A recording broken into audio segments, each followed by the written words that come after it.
Good morning बच्चों। अभी आपने जो पहला पार्ट वीडियो का देखा चुनाव और प्रतिनिधित्व, उसका दूसरा पार्ट है वीडियो का। उसमें आप लोगों ने चुनाव सुधार तक देखा कि जो अप्रत्यक्ष चुनाव प्रणाली थी और सारे चुनाव प्रणालियाँ जितनी थी उसके बारे में आपने जाना। तो इन सारी चीज़ों का मतलब लास्ट में ये था कि अनिवार्य शैक्षिक भी लागू कर दिया गया कि जो भी प्रतिनिधि होगा उनकी अनिवार्य शैक्षिक योग्यता होना आवश्यक था। अब आगे हम निष्कर्ष पे क्या आते हैं बच्चों, आपकी ये टेक्स्ट बुक में दिया होगा निष्कर्ष में।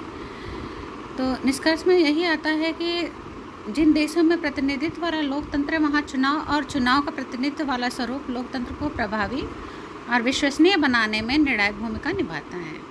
यानी जो भारत की जो चुनाव व्यवस्था है वो अनेक सफलताओं का एक मापक माना जाता है, आधारों पे मापा भी जा सकता है।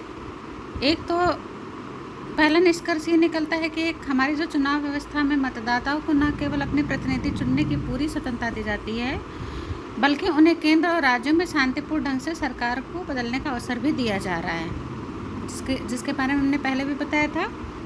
2 मतदाताओं ने चुनाव प्रक्रिया में लगातार रुचि ली और उसमें से भाग लिया। चुनाव में भाग लेने वाले उम्मीदवारों और दलों की संख्या लगातार बढ़ रही है। फिर तीसरा निष्कर्ष है वो है कि चुनाव व्यवस्था में सभी को स्थान मिला है और यह सभी साथ लेकर चली है। हमारे प्रतिनिधियों की सामाजिक पृष्ठभूमि धीरे धीरे बदली और अब हमारे प्रतिनिधि विभिन्न सामाजिक वर्गों से आते हैं, यद्यपि इनमें भी अब महिलाओं की संख्या संतोषजनक हुई।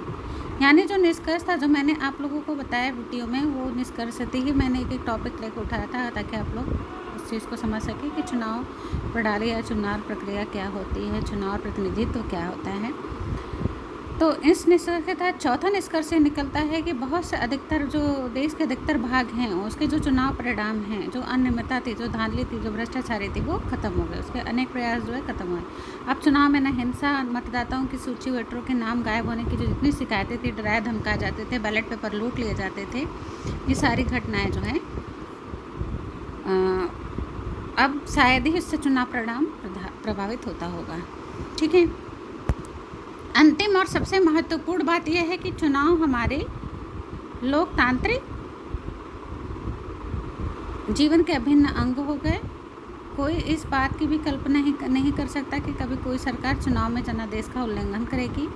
इस तरह कोई भी यह कल्पना नहीं कर सकता था कि बिना चुनाव के कोई सरकार बन सकती है। वास्तव में भारत में निश्चित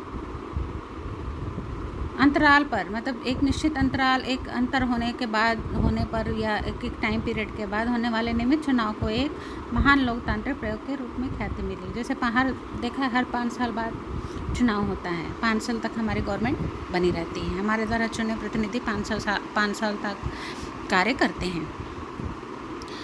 इन सभी बातों से हमारी चुनाव व्यवस्था को देश विदेश में आदर से भी देखा जाता है। भारत में मतदाता के अंदर आत्मविश्वास भी बढ़ा है कि हाँ, वो अपना वोट दे सकते हैं, चुनाव कर सकते हैं।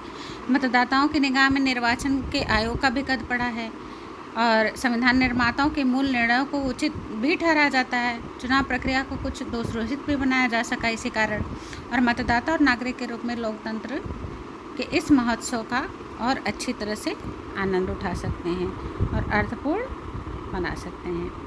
तो बच्चों, अच्छे से तुमको समझ में आ गया होगा कि चुनाव और प्रतिनिधित्व क्या होता है। ठीक है।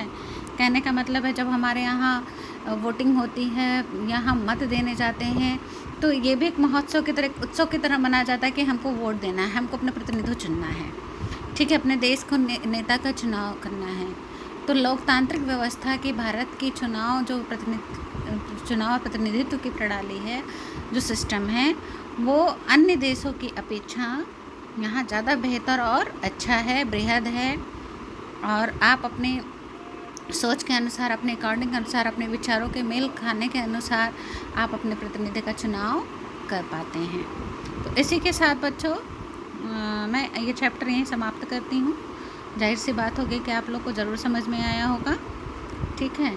और आप सारे जो है इस चीज़ को, चैप्टर को पढ़ने के बाद आप प्रश्न उत्तर स्वयं से करने की कोशिश करेंगे।